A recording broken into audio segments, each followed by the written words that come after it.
నమస్తే, welcome to our channel. నేను సిరి.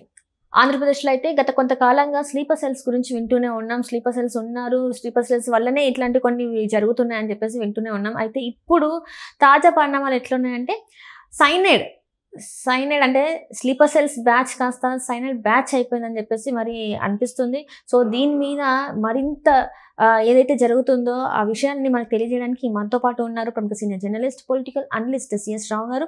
నమస్కారం సార్. నమస్తే సార్, ఇప్పుడు చూస్తుంటే ఏదైతే స్లీపర్ సెల్స్ ఉన్నారో ఆంధ్రప్రదేశ్లో వాళ్ళు ఇప్పుడు సైనైడ్ బ్యాచ్గా మారారేమో అనిపిస్తుంది. అక్కడ జరుగుతున్న హత్యలు మనం ఏదైతే చూస్తున్నామో ఆ హత్యలు అన్నీ జరుగుతుంటే మరి వీళ్ళు అప్డేట్ అయ్యారా అని అనిపిస్తుంది. దీని వెనకాల అసలు కథ ఏంటంటారు? మరి ఆంధ్రప్రదేశ్ అనగానే ఫస్ట్ నుంచి కూడా కొంత క్రైమ్ రేట్ ఎక్కువ ఉంటుంది. ప్రత్యేకించి రాయలసీమలోనేమో ఫ్యాక్షన్ నేపథ్యం, కోస్తాలేమో రౌడీ నేపథ్యం ఉంటుంది, ఉత్తరాంధ్ర కొంచెం పీస్ఫుల్గా ఉంటుంది.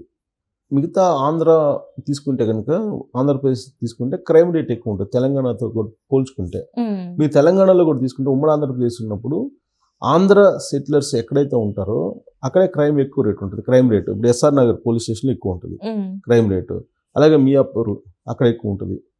ఆంధ్ర సెటిలర్స్ ఎక్కడ ఉంటారో అక్కడ ఎక్కువ ఉంటుంది అనేది పోలీస్ రికార్డులను బట్టి చూస్తే అర్థమవుతుంది. మనం చెప్పడం కాదు, ఊరికే మన మీద వేగ్గా చెప్పడం కాదు. అఫీషియల్గా పోలీస్ రికార్డ్స్లో నమోదైనటువంటి కేసుల సంఖ్యను బట్టి కనుక చూస్తే ఎక్కువ ఆంధ్ర ఉండే దగ్గరే హైదరాబాద్లో క్రైమ్ రేట్ ఎక్కువ ఉంటుంది. ఇంకా ఆంధ్రప్రదేశ్లో చెప్పాల్సిన అవసరం లేదు. ఆంధ్రప్రదేశ్లో క్రైమ్ రేట్ ఎక్కువ. ఫస్ట్ నుంచి కూడా అక్కడ రౌడీ షీటర్స్ వీళ్ళందరూ ఫ్యాక్షనిజం ఒకవైపు, రౌడీజం ఒకవైపు, ఉత్తరాంధ్రకు వెళ్ళేటప్పటికి కొంచెం నక్సలిజం ఉండేది. అంతే తప్ప మిగతా అంతా కొంచెం ప్రశాంతంగా ఉంటుంది. అందుకే చంద్రబాబు నాయుడు తొలి రోజుల్లో ముఖ్యమంత్రి అయినప్పుడు 95లో ముఖ్యమంత్రి అయినప్పుడు ఆయన ఫ్యాక్షనిజం మీద, రౌడీజం మీద చాలా కాన్సన్ట్రేషన్ చేశారు.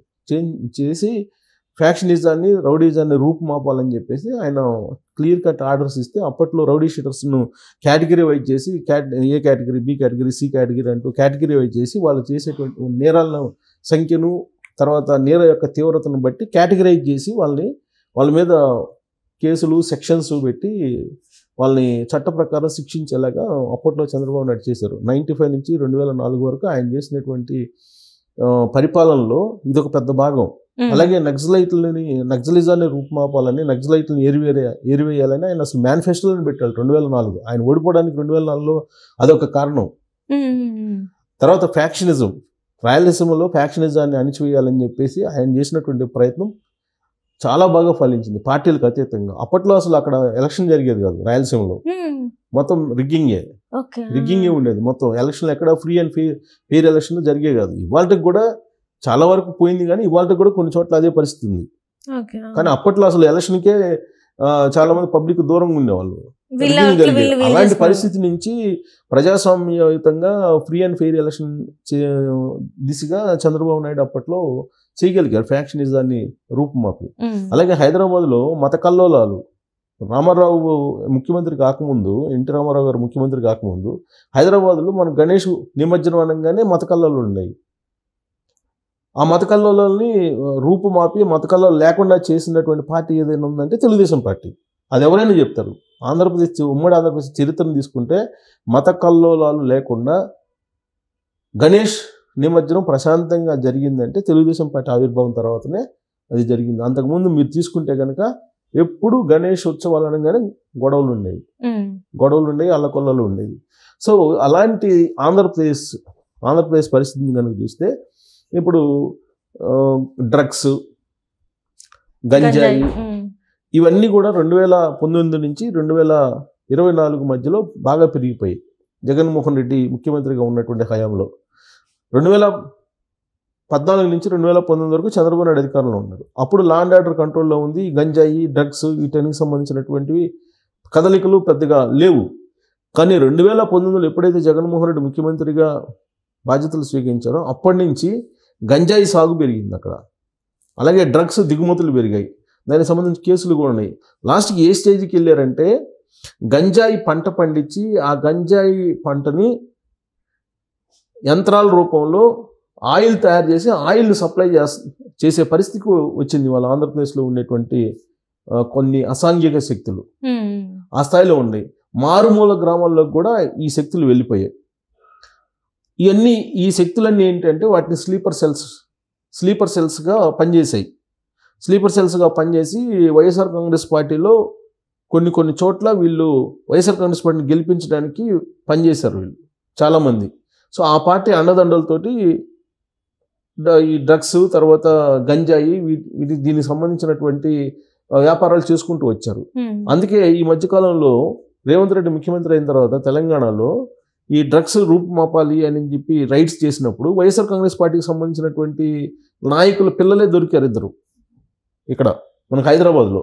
అంటే వైఎస్ఆర్ కాంగ్రెస్ పార్టీకి సంబంధించిన కొన్ని స్లీపర్ సెల్స్ ఏవైతే ఉన్నాయో ఆ స్లీపర్ సెల్స్ రాజకీయ అండదండతోటి ఈ అసాంఘిక కార్యక్రమాలకి పాల్పడుతూ ఉన్నారనేది ఈ సంఘటనలను బట్టి మనకు స్పష్టమవుతుంది. అయితే ఇప్పుడు జగన్మోహన్ రెడ్డి ప్రభుత్వం పోయింది. 2024 ఎన్నికల్లో జగన్మోహన్ రెడ్డి ప్రభుత్వం పోయి చంద్రబాబు నాయుడు ప్రభుత్వం వచ్చింది. అయితే ఇప్పటికి కూడా ఆంధ్రప్రదేశ్లో ఈ డ్రగ్స్ గంజాయి సంబంధించినటువంటి బ్యాచెస్ ఏవైతే ఉన్నాయో స్లీపర్ సెల్స్ వైఎస్ఆర్ కాంగ్రెస్ పార్టీకి సంబంధించిన స్లీపర్ సెల్స్ వాటిని కంట్రోల్ చేయలేకపోతున్నారు. దాని కారణంగానే ఇటీవల కాలంలో మర్డర్లు జరిగినాయి. ఆంధ్రప్రదేశ్లో ప్రభుత్వం మారిన తర్వాత దాదాపు 6 రాజకీయ మర్డర్లు జరిగినాయి. అలాగే కొన్ని రేపులు కూడా జరిగినాయి. ఆ రేపులు కానీ మర్డర్లు కానీ చేసినటువంటి వాళ్ళు ఎవరంటే ఈ గంజాయి బ్యాచ్. ఈ గంజాయి బ్యాచ్ ఎవరంటే స్లీపర్ సెల్స్. ఈ స్లీపర్ సెల్స్ ఎవరంటే వైఎస్ఆర్ కాంగ్రెస్ పార్టీ నీడన ఈ అసాంఘిక శక్తులు అని చెప్పి పోలీసులు అనుమానిస్తూ ఉన్నారు.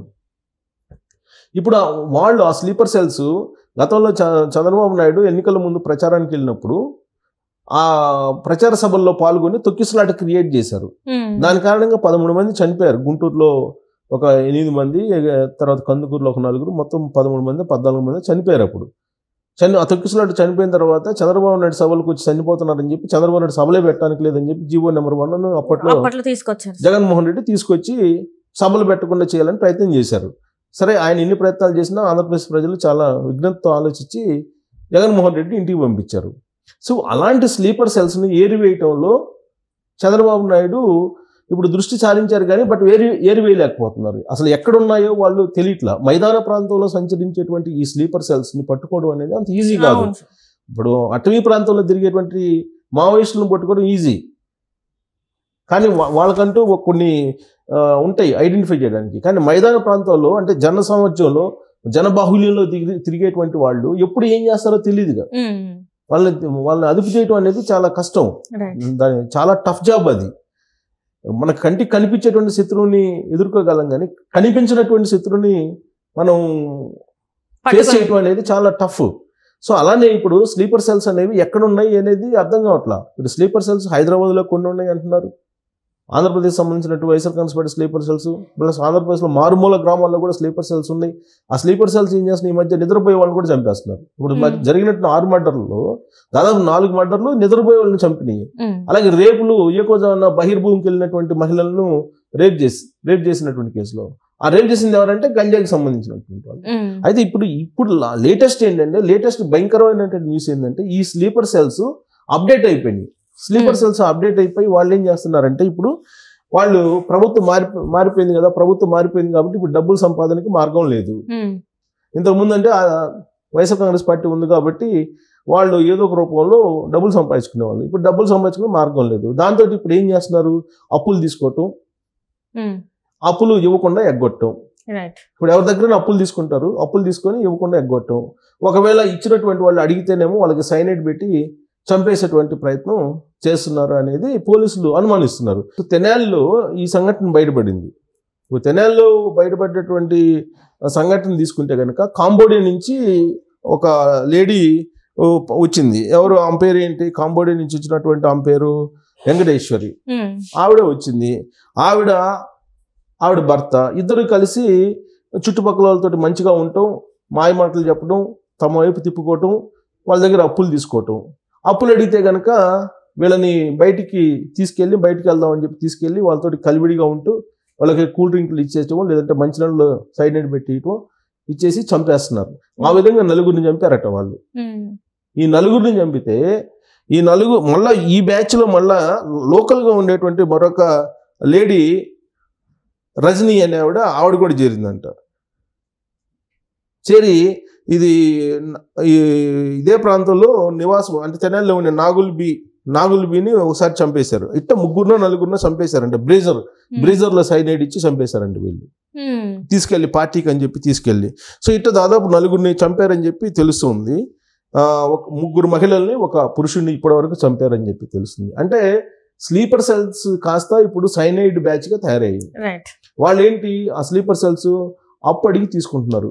₹1,00,000 నుంచి 2 లక్షల నుంచి 3 లక్షల నుంచి 5 లక్షలు ఎవరు ఎంత ఇస్తే అంత తీసేసుకుంటున్నారు. ఇలా డబ్బులు తీసుకొని వాళ్ళు ఎంత ఇస్తే అంత తీసుకుంటున్నారు. మళ్ళీ ఇచ్చే డబ్బులు కాదు కదా, అందుకని మళ్ళీ ఎంత ఇస్తే అంత తీసేసుకుంటున్నారు. తీసుకొని 1,00,000 నుంచి 2 లక్షలు 3 లక్షలు 10 లక్షల దాకా తీసుకున్నారని తెలుస్తుంది. తీసుకొని డబ్బులు వాళ్ళు గట్టిగా అడిగినప్పుడు ఇచ్చినటువంటి వాళ్ళు మాయ మాటలు చెప్పి వాళ్ళకి సైనైడ్ తోటి కూల్ డ్రింక్లో కలిపియటం, లేదంటే బ్రీజర్ లాంటి దాంట్లో కలిపి చంపేస్తున్నారు. ఇప్పుడు 4 చంపేశారని చెప్పి తెలుస్తుంది. సో ఇది అసలు ఇప్పుడు గుంటూరు ఎస్పీ సతీష్ పేరుంది ఆయన పేరు. ఆయన షాక్ అయ్యాడంట విచారణలో షాక్ అయిపోయాడంట ఆయన. అసలు సైనైడ్ ఇచ్చి డబ్బులు ఇచ్చిన వాళ్ళని చంపేయటం ఏంటి, డబ్బులు అప్పు తీసుకోవటం, అప్పు అడిగితే సైనైడ్ ఇచ్చి చంపేయటం అనేది షాకింగ్ న్యూస్. సో ఇప్పుడు ఆంధ్రప్రదేశ్లో ఫస్ట్ బయటపడినటువంటి కేసు ఇది. మరి ఈ స్లీపర్ సెల్స్ రాబోయేటువంటి రోజుల్లో మరి సైనైడ్ పెట్టి మరి ఎంతమందిని చంపేసే ప్రమాదం ఉంది అనేది కూడా ఇప్పుడు పోలీసులు అనుమానిస్తున్నారు. ఆ దిశగా విచారణ జరుపుతున్నారు. సో ఆంధ్రప్రదేశ్లో ఏదైనా సరే మొత్తం మీద ఈ స్లీపర్ సెల్స్ ద్వారా ప్రమాదం అయితే కొంచెం ఉంది. ఏ రూపంలో ఈ ప్రమాదం వస్తుంది అక్కడ ఉండేటువంటి సామాన్య ప్రజలకి అనేది మాత్రం చెప్పలేని పరిస్థితుల్లో పోలీసులు ఉన్నారు. Right, thank you so much.